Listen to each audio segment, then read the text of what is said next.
Tem um texto que eu queria ler, só para dar base. Foi algo que o apóstolo Paulo trouxe para nós, e é lindo isso daqui, porque o apóstolo Paulo está trazendo um tesouro maravilhoso para a igreja, através de uma experiência pessoal que ele teve, mas não foi uma experiência boa, não é uma delícia, não é um prazer, é uma experiência com Deus, que produz sim algo muito bom, mas não é muito confortável no momento, assim como foi aquele episódio de Jacó que a gente leu aqui antes. E esse texto está em, meu Deus do céu, não enxergo nada, 2 Coríntios, que é o tamanho da letra da Bíblia do cara, dá para ler daí, não dá? 2 Coríntios 12, a partir do verso 7. Todo corintiano sofre quando fala 2 Coríntios, não tem um negócio assim? Não tem 2 Flamengo.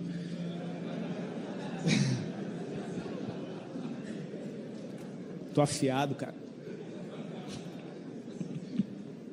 Mas eu já começa aqui falando para mim, ó, para que não me ensoberbecesse com a grandeza das revelações, foi-me posto um espinho na carne, um mensageiro de Satanás para me esbofetear, a fim de que eu não me exalte. Está pegando, gente? Vou começar de novo.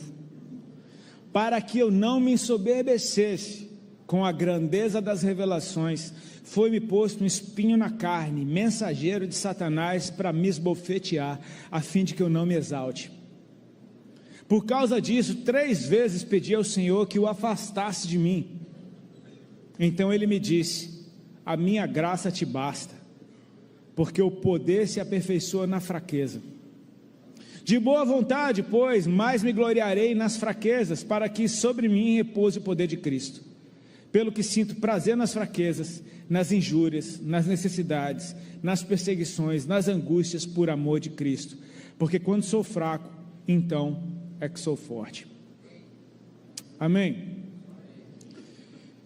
Se eu não me engano, eu já falei desse texto aqui em alguma reunião de homens nessa casa, mas o foco hoje é um pouquinho diferente. Paulo, ele antes estava dando uma lista das suas conquistas, estava defendendo o seu ministério, falando daquilo que ele já tinha visto da parte de Deus e ouvido da parte de Deus, tipo assim, vocês estão achando que eu sou pouca coisa? Está aqui meu currículo. Ele fala desse homem que subiu aos céus, não sei se em carne ou em espírito, ouviu coisas no céu que não dá nem para falar. Aí ele entra nesse texto que a gente acabou de ler. Mas para que eu não ficasse soberbo por causa da grandeza das revelações, foi-me dado um espinho na carne, cara. E Paulo, que era bem sanguíneo, ele chama o espinho na carne dele de mensageiro de Satanás. Esse cara não tinha problema com esse negócio, não. Teve uns caras que aprontavam com ele, ele falou: esse daí eu já entreguei para o Satanás.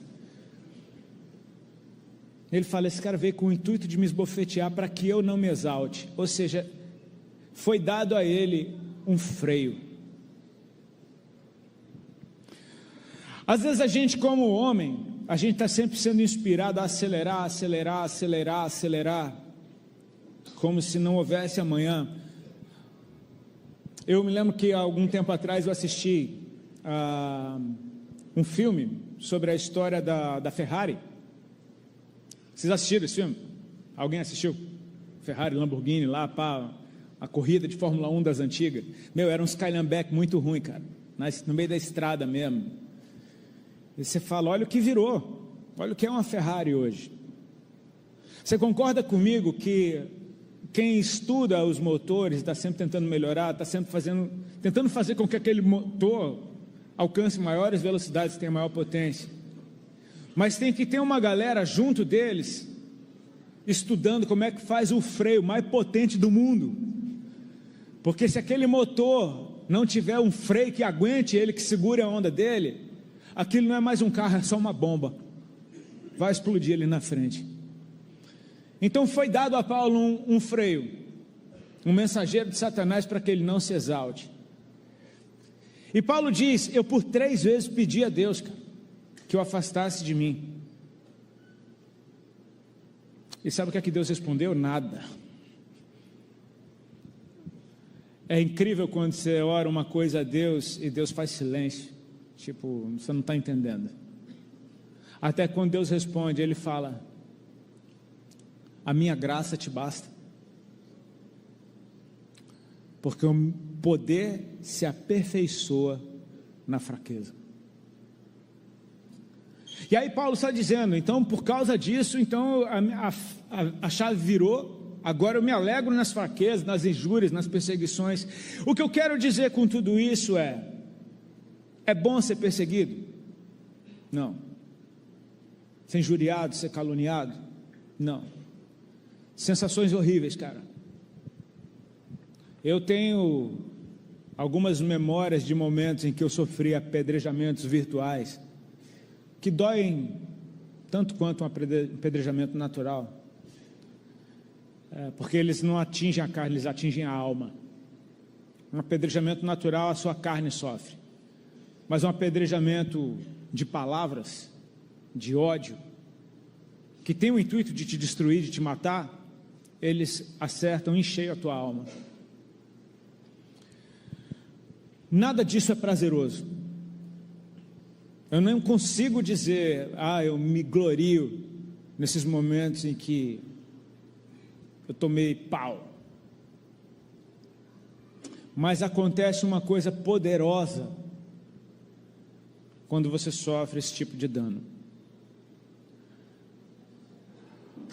O que Deus está dizendo para Paulo não é que Deus se alegra na fraqueza de Paulo, mas é no que essa fraqueza vai produzir.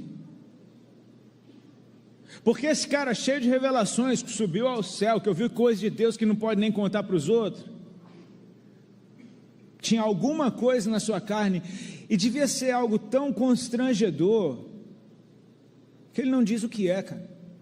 A gente pode fazer conferência em cima de conferência para tentar definir o que era o espinho na carne de Paulo. A gente nem sabe. Ele está contando toda a sua vida, mas ele não conta o que é. Ou seja, era algo que ele não quis contar. E aí eu me pergunto, por que não? A única resposta que eu consigo encontrar é porque era humilhante. E aqui a gente vai chegando no cerne da questão. Eu não vou demorar, porque eu sei que amanhã vocês trabalham. A palavra que o Lipão pregou já me abençoou demais, e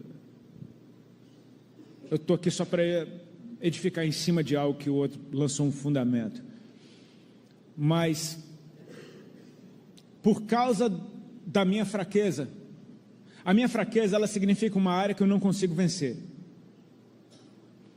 Eu imagino que cada um aqui tem uma dessa.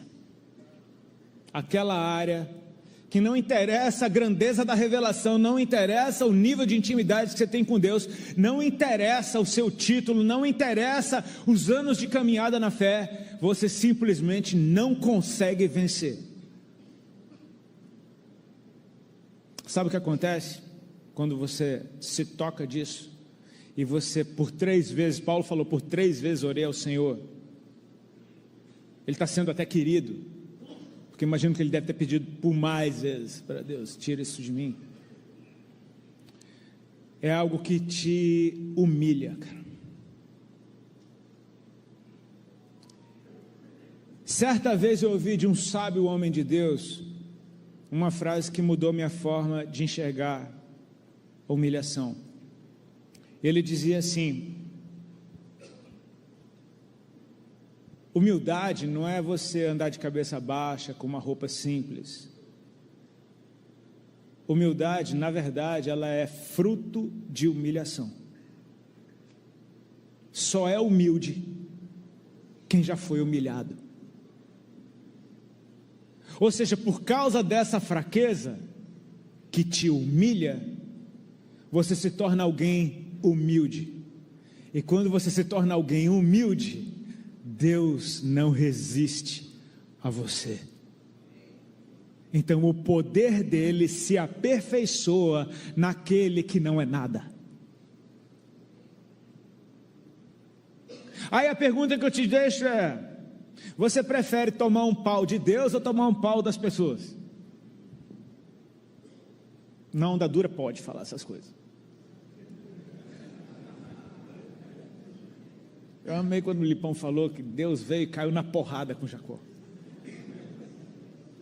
Então eu estou de boa. Você prefere apanhar de Deus ou apanhar de gente? Cara, Deus é mais forte que gente. Amém? Mas Deus é misericordioso. Gente ou Deus podem te matar, tanto um quanto o outro. Sabe que quando Esaú, o irmão de Jacó, viu a trapaça que Jacó fez, o que ele aprontou, como ele roubou seu direito de primogenitura, como ele roubou as bênçãos do seu pai, e não sobrou nada para ele, só sobrou maldição. Ele falou: deixa meu pai morrer que eu vou matar esse cara. Ou seja, Jacó estava jurado de morte pelo seu irmão. E Jacó, quando está voltando para a terra deles, os mensageiros que foram na frente falaram: Esaú está vindo aí com uns 400 caras.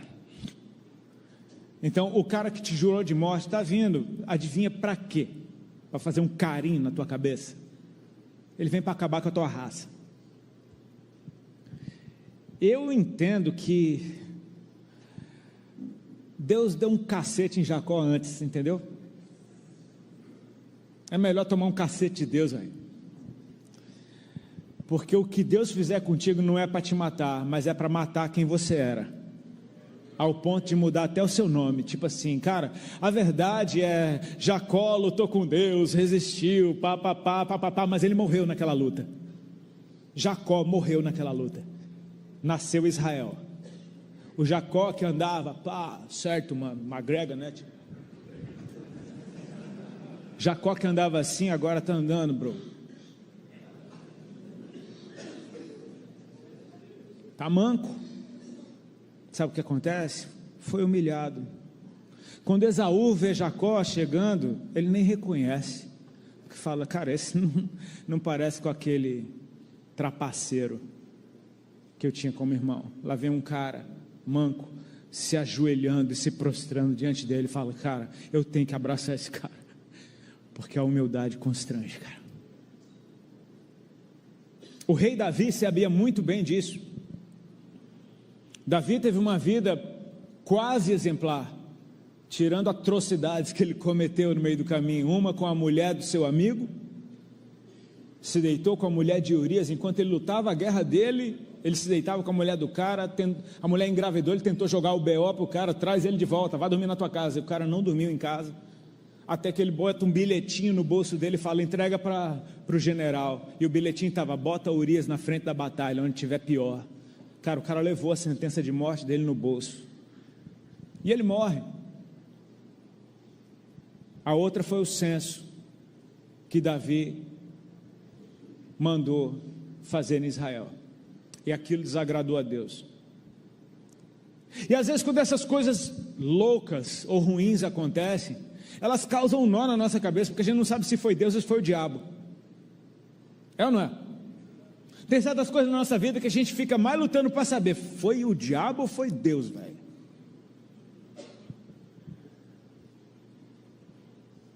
E esse evento do censo que Davi fez causou isso até em quem narrou, porque está descrito em 2 livros da Bíblia. Num começa dizendo assim: então Deus incitou Davi a fazer um censo. No outro texto diz assim: então Satanás incitou Davi a fazer o censo. Até a Bíblia, a galera fica tipo: será que foi Deus ou foi o cão? Eu acho que Deus mandou o cão fazer. Você sabia que o diabo é diabo de Deus? O diabo obedece a Deus, cara. O diabo se dobra diante dele.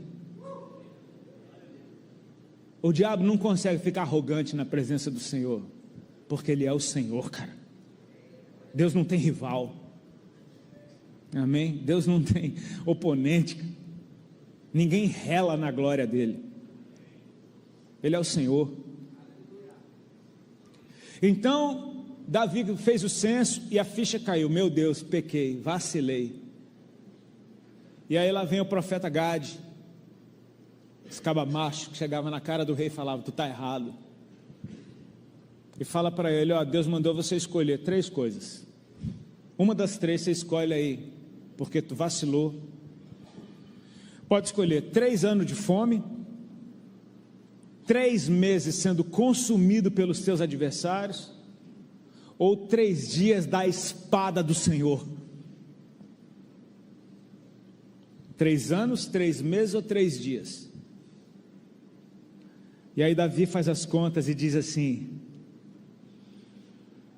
caia eu na mão do Deus vivo, porque Ele é grande em misericórdia, mas eu não caia na mão dos homens, porque os homens são mais fracos que Deus, mas são ruins. Deus é forte, todo poderoso, mas é bom. Então caia eu na mão de Deus. Então ele se humilha, se submete. Quando Davi pecou com a mulher de Urias, o profeta falou: o que você fez escondido vai ser feito à luz do dia. E sabe o que? O seu filho Absalão, quando entra no palácio, segundo o conselho de um cara que era conselheiro de Davi, ele se deita com todas as concubinas que Davi deixou cuidando do palácio, se deita com as mulheres do seu pai na frente de todo mundo.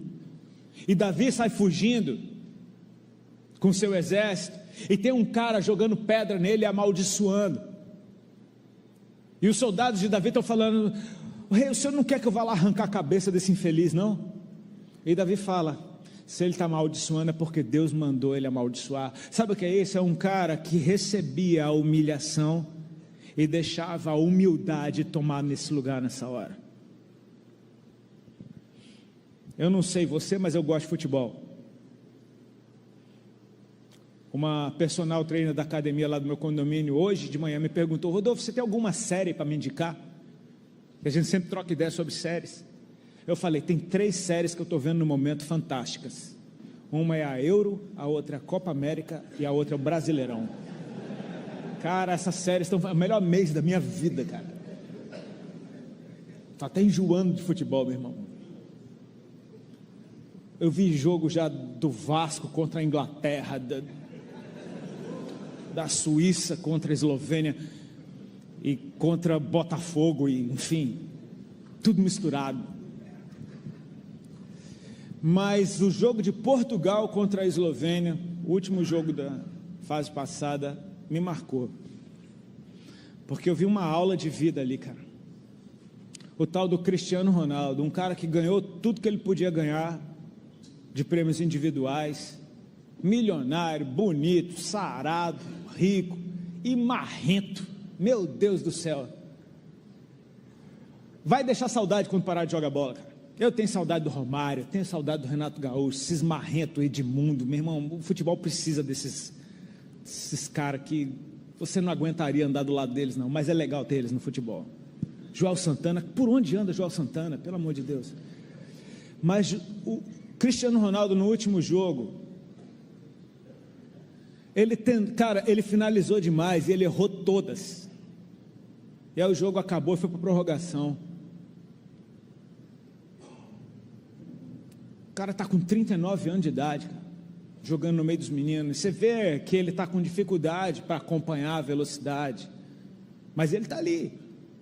E na prorrogação teve um pênalti para Portugal e pá, todo mundo sabe quem vai bater esse pênalti. Fez a sua pose, abriu sua perna, ficou retão, robozão, foi lá, chutou e chutou bem. Ele fez o que ele sabe, mas o goleiro foi melhor que ele e pegou a bola, cara. E aquela cena me marcou, porque ele baixou a cabeça e, com a cara de quem não acredita no que está acontecendo, começou a chorar no meio do campo, cara, que nem uma criança. Então você vê o melhor do mundo por inúmeras vezes, o exemplo, a referência, o ídolo dos caras que estão no time dele, sendo consolado por aqueles meninos, chorando copiosamente.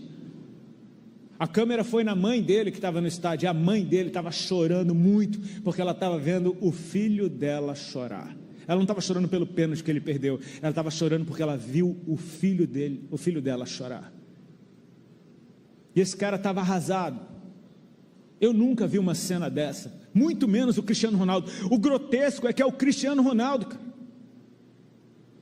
E de repente, vai para os pênaltis, e o primeiro pênalti é Portugal que vai bater, e o primeiro cara a bater, sabe quem é?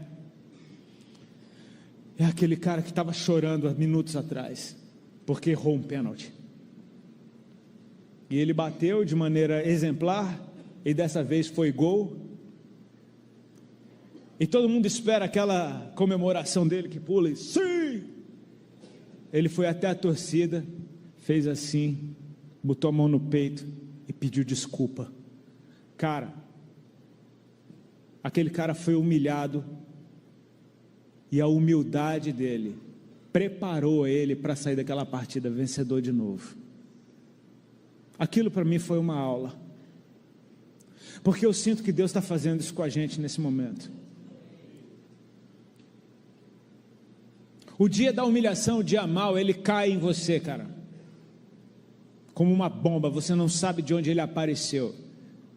É o Salmo 23, o Senhor é meu pastor, nada me falta, deitar-me faz em verdes pastos, guia-me mansamente por águas tranquilas, guia-me pelas veredas da justiça por amor do seu nome. E de repente, pum, ainda que eu ande no vale da sombra da morte. Como é que você foi parar num lugar desse, bicho?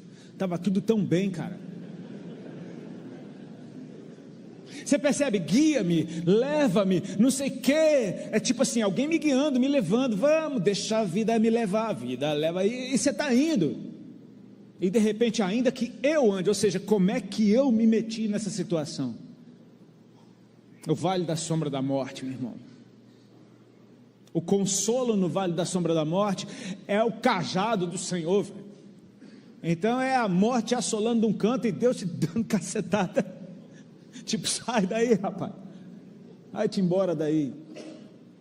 Só que depois você está de novo num lugar de comunhão, você está sentado numa mesa, o Senhor hoje é a tua cabeça, o teu cálice transborda, teus inimigos estão assistindo, então você consegue ter uma visão de futuro. Certamente que a bondade e a misericórdia me seguirão por todos os dias da minha vida, e habitarei na casa do Senhor por todo sempre. Cara, não é bom, mas é fundamental, porque o que Jesus ensinou para a gente, dentre tantas coisas, foi que Ele era humilde. Aquele que na última ceia se veste de um pano, e aquele pano quem usava eram escravos. Os escravos, normalmente nos jantares, eles usavam aquele tipo de pano para que as pessoas limpassem as mãos neles. Eles eram tipo um guardanapo ambulante. Jesus bota aquele pano, e é incrível, você estar sentado numa mesa com o Senhor, de repente você não vê mais o Senhor. Se você não vê mais o Senhor na mesa que Ele preparou para você, pode olhar para baixo da mesa, Ele deve estar lavando o pé de alguém. Esse é o nosso Deus, que entra triunfalmente em Jerusalém montado num jumentinho. Esse é o nosso Deus, que não teve por usurpação ser igual a Deus, mas se humilhou, assumindo forma de servo, e outra vez se esvaziou, sendo obediente até a morte de cruz. Sabe, e por causa disso ele foi exaltado, e a ele foi dado um nome que é sobre todo nome que há, ao qual todo joelho se dobra e toda língua confessa que Jesus Cristo é o Senhor. Até com Jesus foi assim.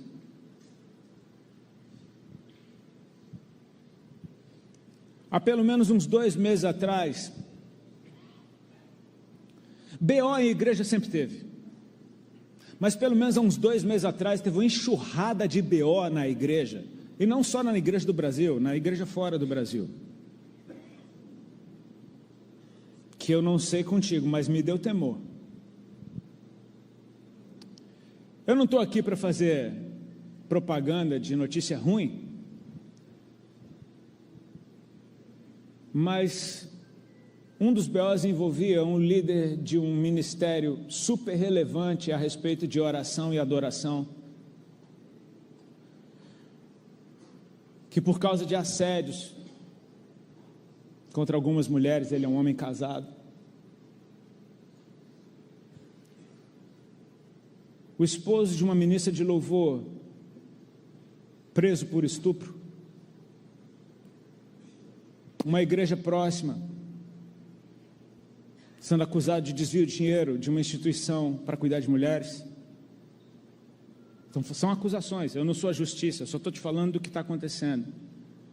Líderes acusados de agressão contra mulheres. Eu não sei se você percebeu que em todas essas situações isoladas tem uma característica: homens de Deus pisando na bola com mulheres.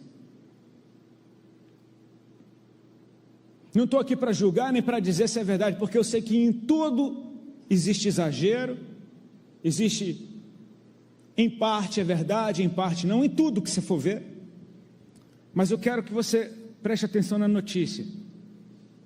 Existe uma acusação contra homens de Deus, vinda de mulheres.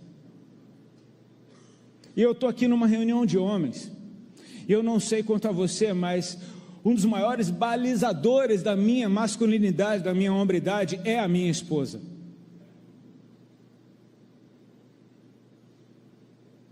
Quando minha mulher me cobra, eu posso interpretar de duas formas: ou ela é muito chata, ou realmente eu estou devendo. Ela está dizendo: você tem aí dentro o homem que é meu, cadê ele que você não está me entregando? A Bíblia diz, e por acaso no meu devocional hoje eu estava lendo Ezequiel, quando ele está tendo uma visão, quando Deus leva ele para dentro do templo, mostra as atrocidades que são feitas no templo, então leva ele para fora e aparece um homem com uma tinta, e Deus fala: marca na testa as pessoas que não se dobraram aos ídolos, o resto pode passar todo mundo, mulher, velho, criança, o que for, quem não tem a marca vai ser passado. E sabe o que é que Deus fala? E que isso comece pela casa do Senhor. A igreja, meu irmão, ainda é o maior sinalizador do que Deus está fazendo na terra para o mundo. Começa na casa do Senhor. O que está acontecendo no meio da igreja é um sinalizador do que vai acontecer do lado de fora. E cabe a nós dar o exemplo. Porque no meio desses BOs todos que eu falei para vocês, eu até agora, pelo menos, eu não fico olhando para esse tipo de notícia não, afinal de contas eu tenho a Euro, a Copa América e o Brasileirão para acompanhar. Eu não tenho tempo para fazer tudo. Já está demais para mim. Mas até agora eu não vi ninguém chegar e dizer: errei. Não vi ninguém assumir e dizer: foi mal, fui eu mesmo, sou eu. Quando no ambiente de glória, meu irmão, se cantar atirei o pau no gato, alguém vai levantar e dizer: fui eu atirei o pau no gato, cara. O gato não tinha nada a ver com isso, fui eu. Então existe uma mensagem gritando aos quatro ventos: cadê a humildade? Cadê o assumir o erro? Porque o primeiro erro da história na Bíblia foi um homem que estava ali de boa, e Deus olhou para ele e falou: está faltando uma mulher para esse cara. E Deus dá uma mulher para Adão, e a serpente engana a mulher come do fruto proibido, a mulher dá o fruto proibido para o seu marido, ele come, os olhos de ambos são abertos, eles viram que estavam nus, eles fazem folhas de figueira, e quando Deus aparece no jardim, como todos os dias ele fazia, dessa vez eles sentem medo, por causa do pecado, que traz vergonha. Ou seja, o cenário estava perfeito para que a humildade nascesse ali, mas quando Deus fala: Adão, cadê você? Estou aqui, o que você está fazendo aí? Estou nu. Quem te falou que você estava nu? Por acaso você comeu do fruto proibido? Cara, não era tão fácil dizer, comi. A pergunta é essa. Ao invés disso, sabe o que o homem diz? Foi a mulher que tu me deu. Cara, aí Deus pergunta para a mulher, você comeu? A mulher é mais homem que o cara. E fala, comi. Serpente me enganou, eu comi. Sou trouxa.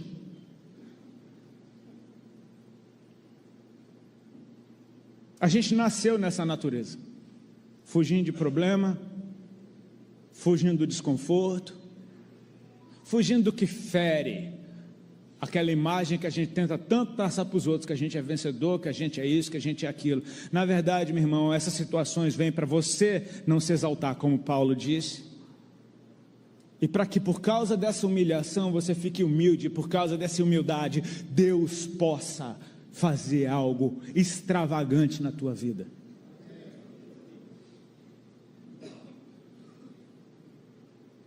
Eu me lembro de um ano de 2014, o ano da Copa. Meu Deus do céu, eu sou viciado mesmo. Eu tomei um cacete na internet que eu até adoeci, bicho. Eu estava fora do Brasil, que foi até bom, porque pelo menos não ficava gente na rua me esculachando. Mas o negócio foi feio. Uma entrevista que eu dei, coloquei muito mal umas frases, errei mesmo. Ofendi um monte de gente. E quando eu vi um negócio que era só falaceira, daqui a pouco estava no G1, estava no UOL, eu falei, meu irmão, uau, que cacete que eu tomei, velho. E eu doente, fora do Brasil, sentindo que minha vida tinha acabado.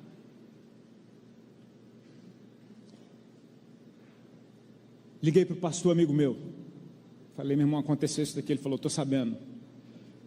Falei, o que é que eu faço?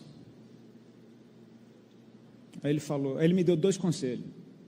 Ele falou, em primeiro lugar, se retrata, assume que você errou, simples assim, bicho. E outra, falei, qual é a outra? Ele falou, não leve isso para o púlpito. Quando você subir num altar para pregar o evangelho, você prega o evangelho, ninguém tem nada com teus B.O. Falei, eita, coisa difícil. E eu não tinha rede social na época, era a época da Copa, hackearam meu Twitter. Meu Twitter de uma hora para outra virou Meme Ochoa, sabe o goleiro do México? Virou uma página do goleiro do México em árabe. Então eu não tinha nem por onde falar. Fiz um Facebook na hora. E fiz uma declaração pedindo perdão, assumindo meu erro, coloquei mal, pedindo perdão por ter ofendido alguém. Cara, sabe o que aconteceu? Na hora, parou o barulho. Mas foi na hora. Mas eu estava mal, continuei mal. Era uma entrevista que eu tinha dado sobre um dinheiro que eu recebia do Raimundos.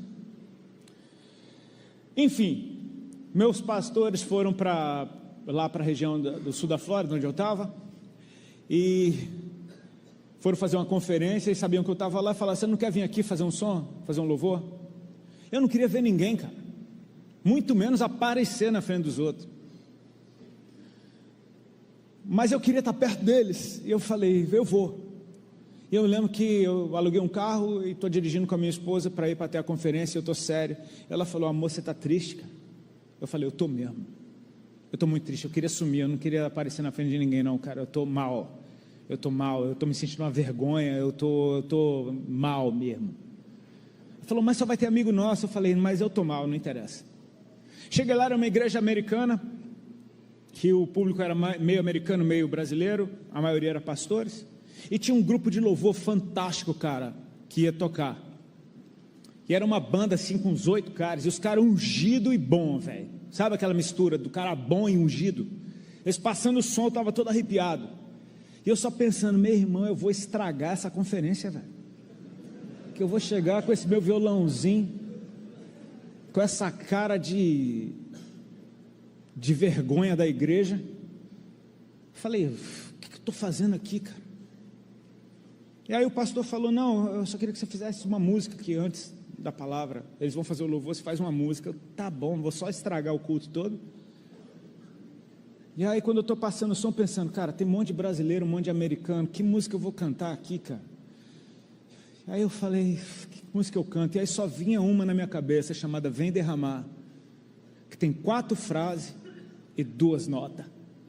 E eu só preciso de 2 dedos para tocar, com um violão pequeno, com cara de vergonha, tocando uma música de 2 notas, 4 frases, 2 dedos e envergonhado, velho. Eu falei, vai ser essa mesmo, já está tudo ruim mesmo aqui, então vai ser essa. Os caras fizeram louvor, foi animal. E antes da palavra, eu peguei meu violão e comecei, blang, blang, Deus vem derramar. Eu estou ali na minha lenga-lenga, cara, daqui a pouco uma presença de Deus entrou naquele lugar, que foi um treco bizarro. E de repente eu esqueci todo o lixo que tinha acontecido na minha vida, e eu estava ali, vem derramar, blang, blang, blang. Eu sei, quando eu terminei, tinha nego no chão, meu irmão, o bagulho estava louco. O pastor, um cearense, pegou o microfone da minha mão, falou na minha orelha, macho, o que é que foi isso, bicho? Eu falei, não sei não fui eu não. Tenho nada com isso, cara. Eu estou mal. E eu estava com a sinusite, eu estava doente mesmo. Estava com a sinusite violenta há mais de um mês, cara. Estava ruim, estava doente, tossindo, catarreira. E aí saí todo chorado do púlpito, mas saí feliz, porque eu falei, uau, que presença de Deus foi essa, cara? E aí fui para o banheiro, assoar o nariz, né? Nariz não, a venta. Fui assoar a venta no banheiro. E cara, naquela hora eu olhei no espelho e falei, o que está acontecendo? E o Senhor me falou, eu ainda estou aqui. Cara, eu experimentei perder tudo naquele mês. Mas Deus falou, você não me perdeu. Eu ainda estou aqui. Eu vou te falar, foi uma das presenças de Deus mais poderosas que eu já experimentei ministrando louvor na minha vida. Foi aquela tarde. E voltei para a cadeira onde eu estava. Era uma igreja assim, daquela estilo americana, banco de madeira. Era uma fileira no meio, uma de um lado, outra do outro. E só tinha gente na do meio. Eu e a Ayla, a gente sentou na do lado, lá sozinho, nós dois. Porque eu estava ruim mesmo. Sentei meu violão do lado. Eu sentei assim com um quê de alegria dentro do meu coração por ter experimentado a presença de Deus e falado, cara, quer dizer que eu não sou uma droga completa. Uma droga, mas não completa, né? Tipo, uma porcaria, mas uma porcaria cheirosa, sei lá. Eu estava me sentindo quase bem. E aí eu lembro que o pastor estava profetizando. Enquanto ele profetizava, eu comecei a me lembrar dos meus primeiros dias. Desculpa se eu estou me alongando, eu falei que ia ser rápido, já passei do tempo, 15 minutos. Mas já vou terminar. Amém, aleluia. Eu não sou Deus, mas eu vou falar. E eu estou ali, diante de Deus, cara, diante de Deus. Eu estava ali olhando para o pastor profetizando e comecei a me lembrar dos meus primeiros dias na igreja. Eu me lembrei do tanto que Deus me mimava. Porque todo culto que eu ia tinha um profeta para falar alguma coisa para mim. Sabe aquela época que você não sabe nada e Deus tem que usar a gente para falar o tempo todo contigo? Todo culto que eu ia, nos meus primeiros dias, algum profeta ou profeta mulher aparecia e me entregava alguma coisa da parte de Deus. E a maioria era bem pontual mesmo. E aí eu comecei a olhar para aquela situação e pensando, oh Deus, que saudade daquele tempo. Bem que podia aparecer um profeta para falar alguma coisa para mim hoje. Nunca te pedi nada. Mas aí eu comecei a pensar, mas todo mundo sabe o que é que eu estou apanhando na internet. Se vier um profeta, vai dar aquela palavra meio encomendada, né? Aquela que você não confia muito. Fala, não, então... Aí eu pensei, mas podia ser um profeta gringo. Podia ser um americano que não sabe nada do que eu estou passando.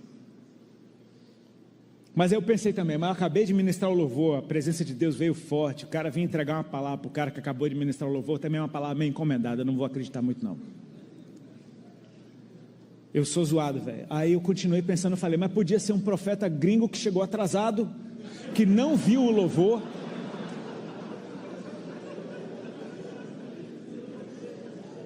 Aí eu falei, aí sim, desse cara eu recebo. Isso é viagem da minha cabeça, eu fico viajando o tempo inteiro. E eu estava lá, sentado, pensando nessas viagens, o pastor profetizando, daqui a pouco o pastor fala, Vamos nos juntar de 2 em 2. Eu queria que um orasse pelo outro. Deus está mandando a gente de 2 em 2, um orar pelo outro. E aí só tinha eu e a Ali na nossa fileira, né? Eu levantei, já virei para ela. No que eu virei para ela, eu senti a mão no meu ombro. Aí eu virei, o cara falou: "Hi, can I pray for you?" Era um americano. Falando: "Posso orar por você?" Eu falei: "Pode." Aí ele falou: "Pois é, eu acabei de chegar e eu só peguei o pastor falando diante de Deus." Ele falou: "Eu acabei de chegar, o pastor está falando para orar por alguém, você é a primeira pessoa que eu encontro aqui." Eu falei: "Pode?" Aí ele botou a mão no meu ombro e falou: "Ok." Aí ele olhou para o meu violão: "Esse violão é seu?" Eu falei: "É meu." Aí ele falou: "Você mexe com música?"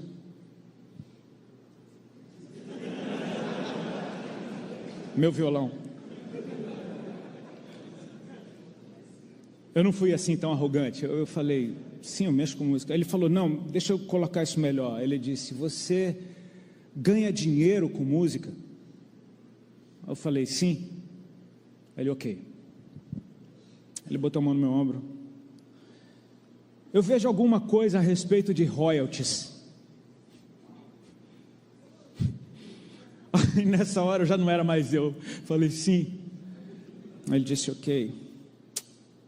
Assim te diz o Senhor, eu só testei o seu coração." Valeu. Saiu andando.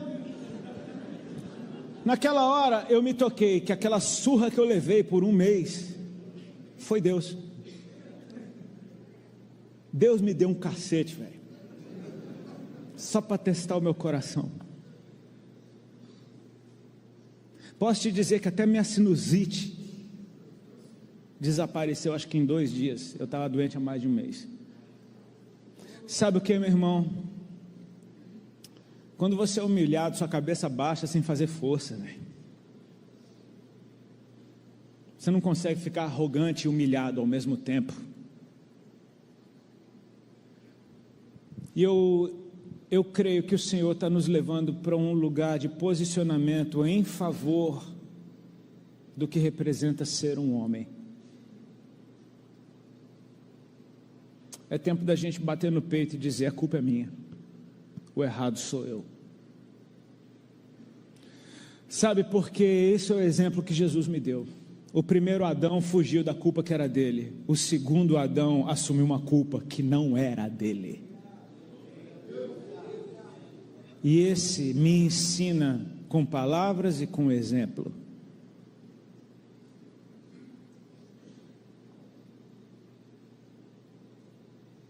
Eu quero tomar o meu papel. Eu quero assumir a minha posição. Aquilo que Deus preparou para mim. Mas isso não é em meu favor, isso é em favor do que Ele está fazendo na face da terra. E se Deus precisa de alguém que se coloque na brecha, eis-nos aqui. Amém. Para finalizar, tem um último testemunho. Um amigo meu, um vizinho, surfista velho, casca grossa, xerifão da praia, começou a namorar, se juntou e estava super feliz com essa mulher agora, até que um belo dia eu encontrei ele na praia e ele estava triste, e eu falei: "O que aconteceu contigo, bicho?" Ela foi embora de casa. Eu falei: "Mas por quê?" Ele falou: "Ah, cara, eu sou um vacilão, eu vacilei." Só que o bicho é muito casca grossa, ele é durão. Eu falei: "Cara," enquanto ele falava para mim, eu estava pensando, se eu der um conselho para esse cara, vai ser legal. Mas se Deus me der uma palavra para ele, vai mudar a vida dele, véio. Então, enquanto ele estava falando ali dos problemas dele, eu estava que nem Jesus escrevendo com o dedo na terra, sabe? Tipo assim, esperando Deus dar a direção. Até que a direção veio. Eu falei: "Bro, o negócio é o seguinte, você vai ligar para ela e você vai dizer que você é o culpado de tudo que aconteceu entre vocês dois.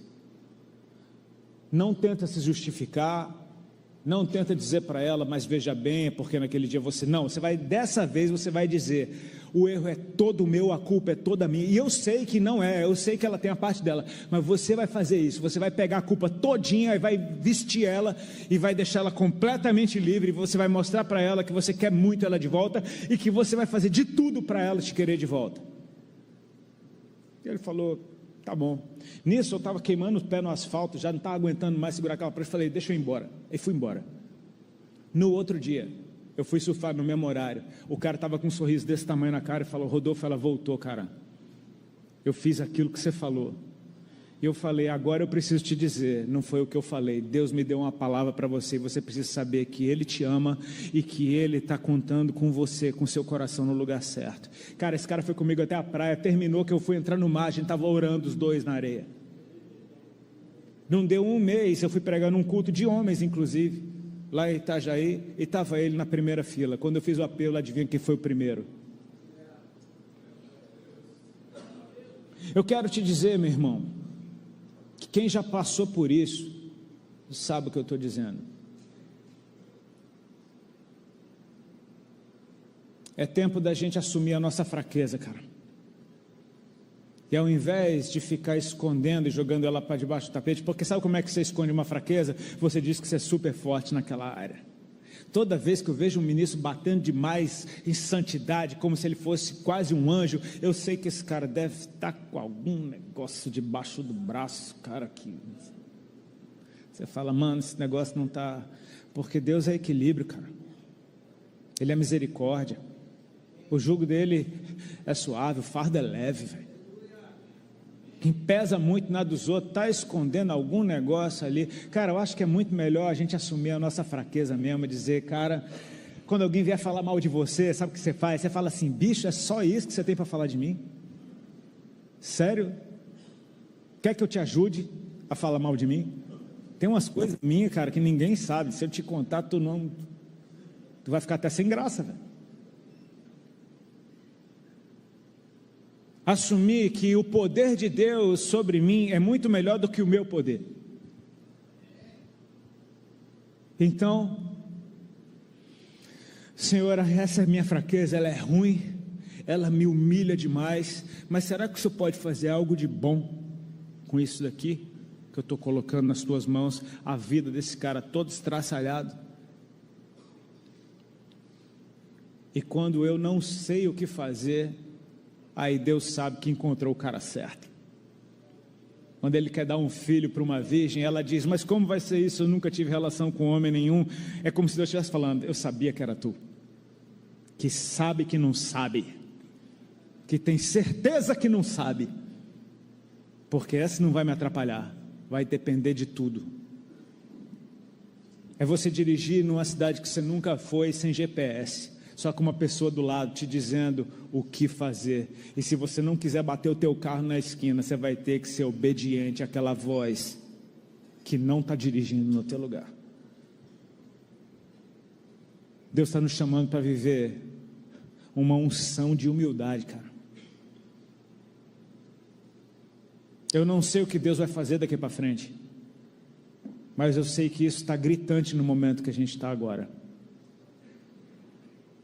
Deus está precisando de alguém que bata no peito e diga, sou eu, o culpado sou eu, quem errou fui eu. Porque um cara assim faz Esaú, que vinha para matar ele, descer do cavalo, lhe dar um abraço e um beijo. Deus está querendo tratar a hombridade da nossa nação, e Ele começa pela casa dele. Existem denúncias contra homens de Deus. Essas denúncias estão vindo das pessoas que esses homens eram supostos proteger. Nós estamos falhando. E não é tempo de ficar se justificando e dizendo que não é bem assim. Não é tempo de proteger nada que não seja as nossas mulheres, e na tipificação bíblica a igreja. Nós estamos sendo denunciados. Eu quero saber quem vai se colocar na brecha. Se coloca de pé no seu lugar, por favor.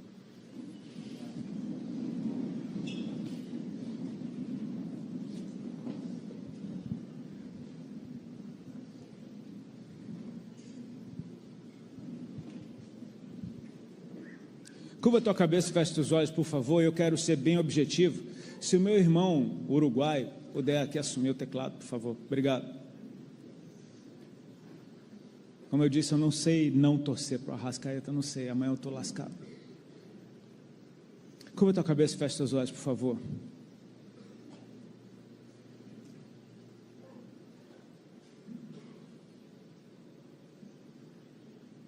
Você sabe qual é? Eu não sei nem quero saber, mas Deus também sabe e Ele ainda assim te ama. Qual é a sua maior e pior fraqueza?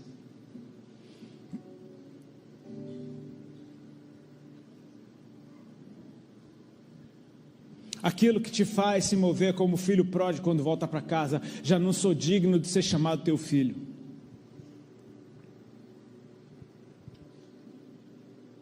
Aquilo que te faz sentir vergonha mesmo.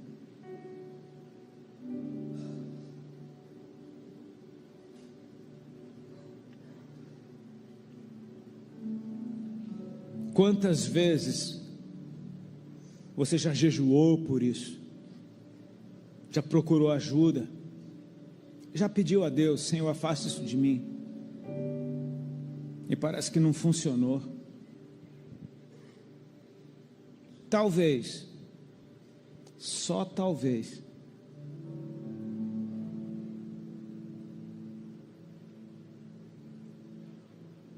Deus esteja querendo te exaltar.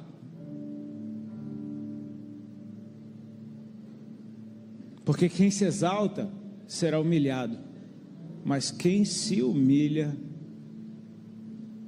esse sim será exaltado.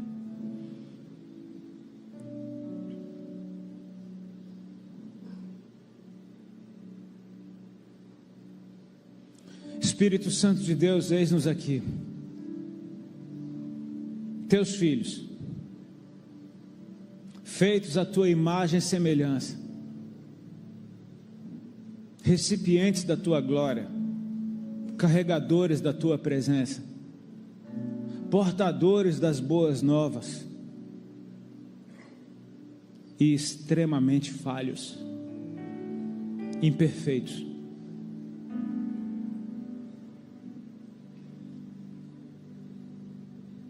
Às vezes nós temos a impressão, Pai, de que nós somos uma mentira.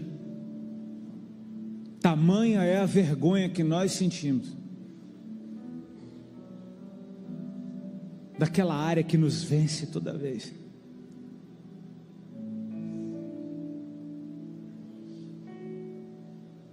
Eu não fui feito para isso.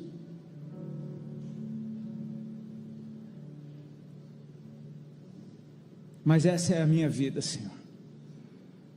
E eu estou aqui na tua presença agora. Me ensina o que fazer diante dessa realidade. Que o teu sangue nos lave completamente das nossas falhas. Que a tua palavra nos ensine pelo caminho bom. Que teu Espírito Santo nos conduza à plenitude, a fim de que um dia cheguemos à estatura de varão perfeito.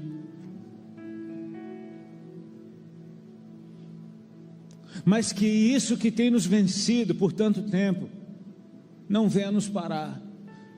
Pelo contrário, nós queremos repousar em Ti.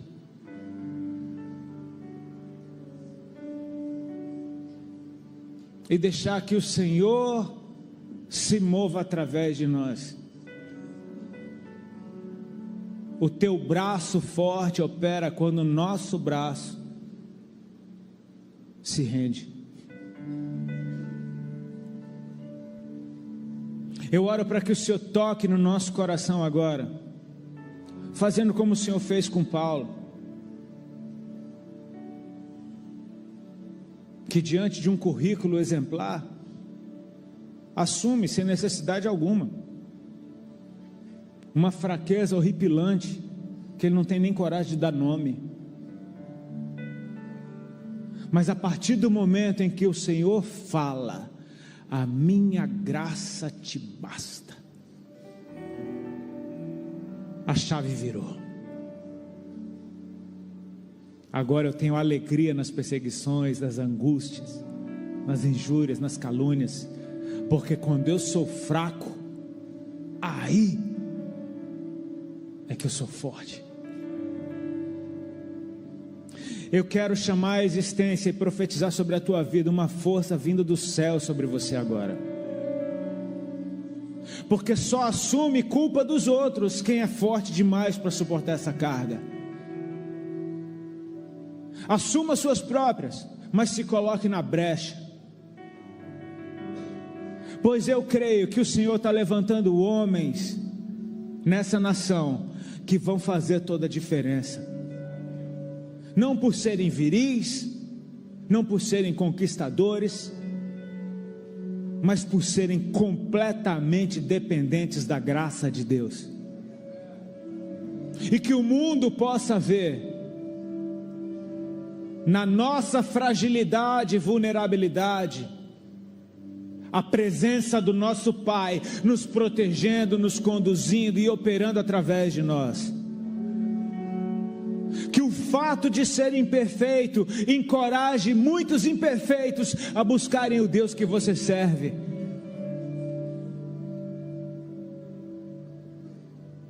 Até que um dia possamos todos estar diante dele, vendo face a face, entrando pela porta, e ele dizendo: eu te conheço, pode entrar. Eu chamo a existência, as esposas de vocês, os filhos de vocês, os pais, as mães e todos que se relacionam com vocês, vendo Deus através da tua vida e querendo o Deus que você ama e serve, e que assim seja, em nome de Jesus. Deus abençoe. Que bom que você ficou até o final dessa mensagem. Não se esqueça de curtir o vídeo e de se inscrever no canal. Muito obrigado e Deus te abençoe.